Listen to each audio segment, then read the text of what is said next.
নির্দলের জনসভা বন্ধ করে দিয়ে হুমকি এবং গাড়ি ভাঙচুর, থানায় ছুটে এলেন নির্দল প্রার্থী অরিন্দম ভট্টাচার্য। নির্দলের সভা চলাকালীন সভা বন্ধ করে দিয়ে হুমকি, গাড়ি ভাঙচুর, খবর পেয়ে থানায় ছুটে এলেন প্রাক্তন বিধায়ক তথা নির্দল প্রার্থী অরিন্দম ভট্টাচার্য। ঘটনাটি নদিয়ার শান্তিপুর বিধানসভার গভারচর এলাকায়। প্রতিদিনের মতন সেদিন সন্ধ্যায় গভারচরে নির্দলের একটি রাজনৈতিক সভা ছিল। সেখানে বক্তব্য রাখছিলেন নির্দলের কয়েকজন সমর্থক। তখনও সেখানে উপস্থিত হয়নি প্রার্থী অরিন্দম ভট্টাচার্য। অভিযোগ, সভা শুরু হতেই ছুটে আসেন কয়েকজন মদ্যপ যুবক, কার্যত বন্ধ করে দেয় সভা, পাশাপাশি গাড়ি ভাঙচুর করে বলে অভিযোগ। নির্দল প্রার্থী অরিন্দম ভট্টাচার্যের কাছে সেই খবর পৌঁছতে তিনি ছুটে আসেন শান্তিপুর থানায়।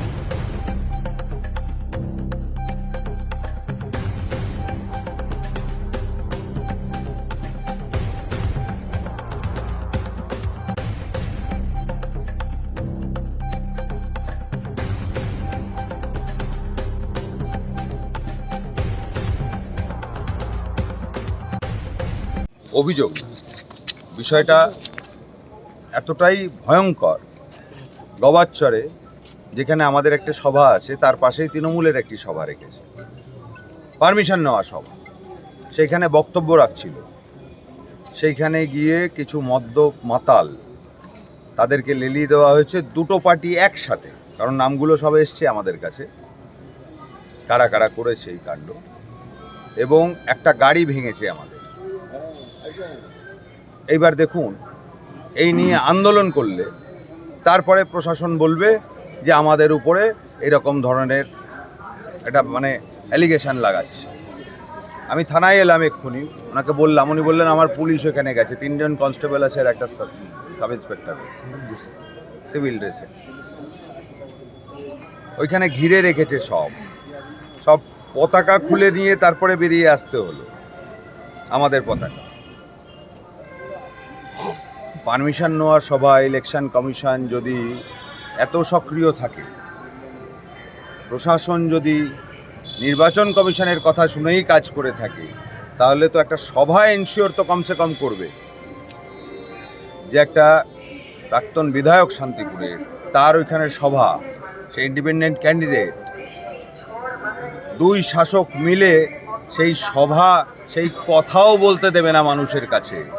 যে শান্তিপুরের উন্নয়নের কথা আমরা বলছি, শান্তিপুরকে মাথা তুলে আবার সেই আগের জায়গায় ফিরিয়ে নিয়ে যাওয়া, জয় শান্তিপুর স্লোগানে, জয় শান্তিপুর স্লোগানে এতটা ভীত যে তারা একটা সভা করতে দিতে চাইছে না। সেখানে ঘিরে ধরে দাঁড়িয়ে রয়েছে এবং পুলিশ নিষ্ক্রিয় টোটালি। ওইখানে 2টো কনস্টেবল গেছে। গবাচ্চর এলাকা কি এলাকা আমরা জানি। এবার আমাদের লোকেরা যদি সেখানে পাল্টা করে, তাহলে কি রণক্ষেত্র পরিস্থিতি হবে। আর তারপরে আবার আসবে আমরা অশান্তি করি। না, অরিন্দম ভট্টাচার্য কোনোদিনও অশান্তি করেনি। বিরোধীরা ষড়যন্ত্র করেছে বারবার, আজকেও সেই ষড়যন্ত্র আবার খুলে দিলাম মুখোশ। আমি কিন্তু থানায় দাঁড়িয়ে অভিযোগ করলাম, অবস্থান বিক্ষোভ করতে পারতাম। অশান্তি চাই না, উন্নয়নের শান্তিপুর চাই। সেই উন্নয়নের শান্তিপুর তৈরি করতে, আত্মনির্ভর শান্তিপুর তৈরি করতে যে এগিয়ে আসছে, তার বিরুদ্ধেই 2টো রাজনৈতিক দল ঐক্যবদ্ধ হয়ে নেমেছে। আজকে মুখোশ খুলে দিলাম আর একবার। একটু গিয়ে খোঁজ নেবেন ওইখানে কি হচ্ছে, একবার গিয়ে দেখুন। অভিযোগের ভিত্তিতে পুলিশ যদি ব্যবস্থা না নেয়, তাহলে আপনারা কি করবেন? আরে ব্যবস্থা কোথায় নিচ্ছে? একটা প্রোগ্রাম, যেটা পারমিশন নেওয়া প্রোগ্রাম, সেইটা তো এনশিওর করানোর দায়িত্ব পুলিশের। পুলিশ কি করছিল সেখানে?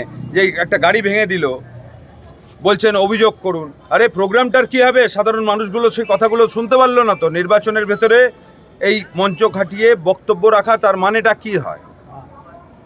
যে সাধারণ মানুষের কাছে বার্তা দেবে যে আমরা কি করতে চাইছি, সেইটা পর্যন্ত বলতে দিতে চাইছে না। সেটা পুলিশ এনশিওর করছে যাতে আমরা ওই সভাটা না করতে পারি। প্রত্যেকটা সভায় যখন পারমিশন নেওয়া হয়, পুলিশের তো দায়িত্ব যে সেই সভাটা যাতে হয় সেটা এনশিওর করবে। সেইটুক পর্যন্ত তাদের এইটুক সেন্স নেই। আর নির্বাচন কমিশনের প্রেশার না কি, খালি আমাদের পতাকা খুলে নেওয়া হচ্ছে, আমাদের ব্যানার ছিঁড়ে দেওয়া হচ্ছে, পুলিশ নিষ্ক্রিয়।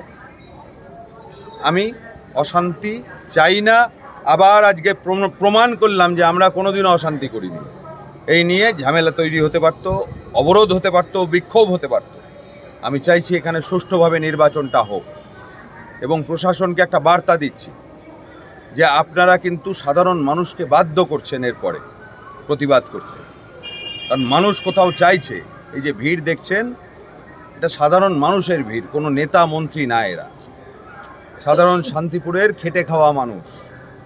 তারা চাইছে শান্তিপুরের আত্মসম্মানটা আবার আগের মতন পুনঃপ্রতিষ্ঠিত হোক।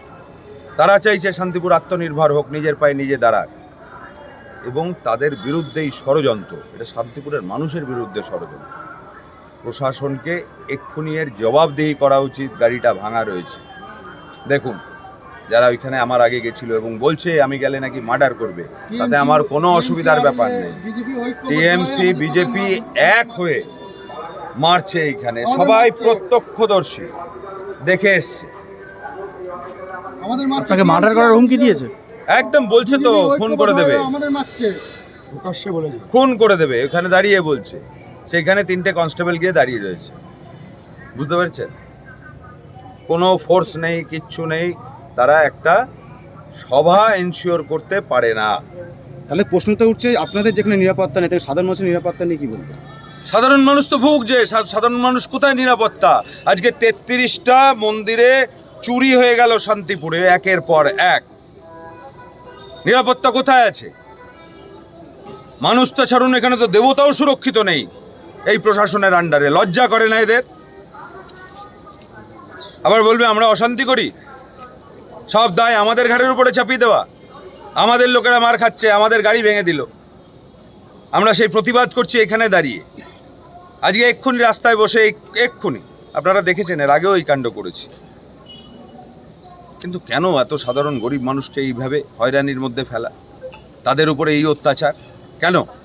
ভয় লাগছে যে শান্তিপুর নিজের পায়ে দাঁড়াচ্ছে, শান্তিপুর জেগে উঠছে। জয় শান্তিপুর স্লোগান শুনলেই একেবারে বুকে কাঁপুনি উঠে যাচ্ছে। আপনাদেরকে বলছি আপনারা যান একটু গিয়ে ওইখানে একবার চেক করে আসুন, গেলে বুঝতে পারবেন কি পরিস্থিতি। ওইখানে একেবারে এলাকা থমথমে হয়ে রয়েছে। সাধারণ মানুষ এখান থেকে ফোন করে বলছে যে এখানে আসবেন না, এখানে চরম পরিস্থিতি করেছে। আজকে মদের কাউন্টার খুলেছে, সব কটাকে মদ খাইয়েছে, ওইখানে ফিস্ট করিয়েছে এবং ওইখানে সব অস্ত্র নিয়ে দাঁড়িয়ে রয়েছে। এবার যদি সাধারণ মানুষ প্রশাসনের কাছে তাদের ফয়সলা না পায়, নিরাপত্তা না পায়, তাহলে মানুষ যদি এবার গণ আন্দোলন গড়ে তোলে তখন কী হবে? আর তখন সেই দায়টা আমার ঘাড়ের উপরে চাপাবেন যে আমি অশান্তি তৈরি করছি, তাই না? এই তো হয়ে এসছে বিগত দিনে। আমি তার পুনরাবৃত্তি একেবারেই চাই না।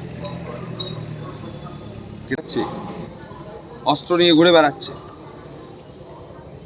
আমার কোনো অসুবিধা নেই, আমি এখানে সামনে গিয়ে দাঁড়াচ্ছি, কি হবে? দুটো কোপ দেবে। শান্তিপুরের মান সম্মানটা কোথায় যাবে একবার চিন্তা করুন তো। আবার খবরের শিরোনামে উঠে আসবে শান্তিপুর অশান্তির জায়গা। আমি সেইটা চাই না।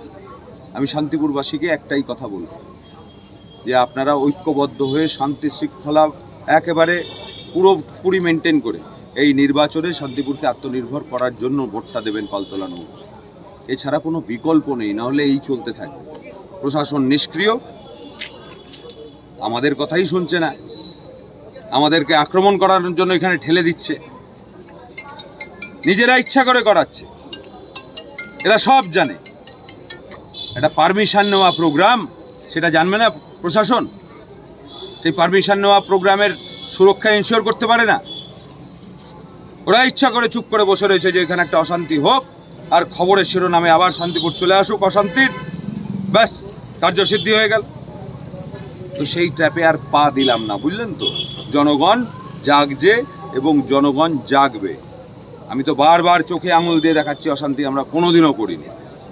কেন করতে যাব? শান্তিপুরের ডেভেলপমেন্ট চাইছি, উন্নতি চাইছি। আর যারা শান্তিপুরকে পিছিয়ে রাখতে চান তারা বারবার এই অশান্তি তৈরি করেছেন। আজকে আবার সেটা নজির আমি সামনে এইবার দাঁড়িয়ে থেকে খুলে দিলাম। এখন তো আর আমি সেই বাচ্চাটা নেই না যে রাজনৈতিক ষড়যন্ত্রের ভেতরে ফেসে যাব। এই ষড়যন্ত্র বারবার হয়েছে আমাদের বিরুদ্ধে, আবার আজকে শুরু হলো।